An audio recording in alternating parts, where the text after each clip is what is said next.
This is the Weather Gazer, Philippines, your trusted weather channel. Magandang araw Pilipinas! Narito ang update sa lagay ng panahon ngayong araw ng Martes, June 25, 2024.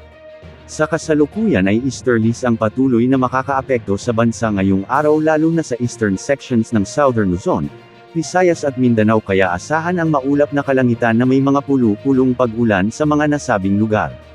Localized thunderstorms naman ang makakaapekto sa natitirang bahagi pa ng bansa.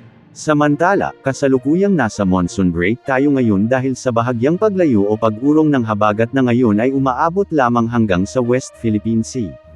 Ang mga kaulapan nito ay hindi makakaapekto sa anumang bahagi ng bansa. Dahil nga sa epekto ng easterlies at localized thunderstorms, magiging maulap ang mga kalangitan na may mga inaasahang pag-ulan sa Luzon lalo na pagsapit ng hapon at gabi sa bahagi ng Ilocos Region, ilang bahagi ng Cordillera Administrative Region, ilang bahagi ng Cagayan Valley at ilang bahagi ng Central Luzon.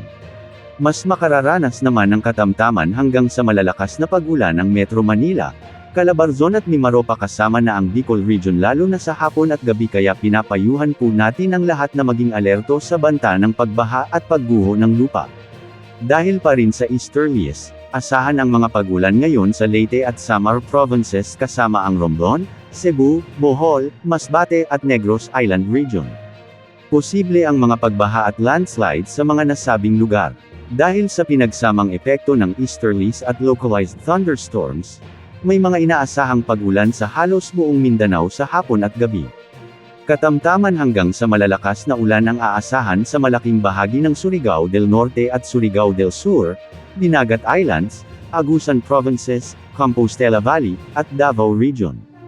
Ganitong panahon din ang aasahan sa Zamboanga Peninsula, Northern Mindanao at ilang bahagi ng Sulu Archipelago. Maging alerto po sa banta ng mga pagbaha at pagguho ng lupa. Para naman sa karagdagang impormasyon, alam nyo ba na naghihintay na lamang ang China ng first move o first shot mula sa Pilipinas bago nila isagawa ang consequences na sinasabi nila? Sa mga nakaraang araw ay pilit na tini-trigger ng mga Chinese Coast Guards ang ating Philippine Coast Guards habang papunta ito sa resupply mission sa BRP Sierra Madre sa Ayungin Shoal.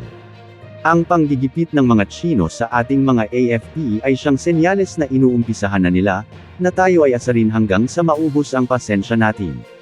Mabuti na lamang at mataas ang patience level ng ating mga sandatahang lakas. Abangan ang susunod na kabanata ng Dispute on the West Philippine Sea. Yan ang update sa lagay ng panahon. Magdasal po tayo at mag-ingat po tayong lahat.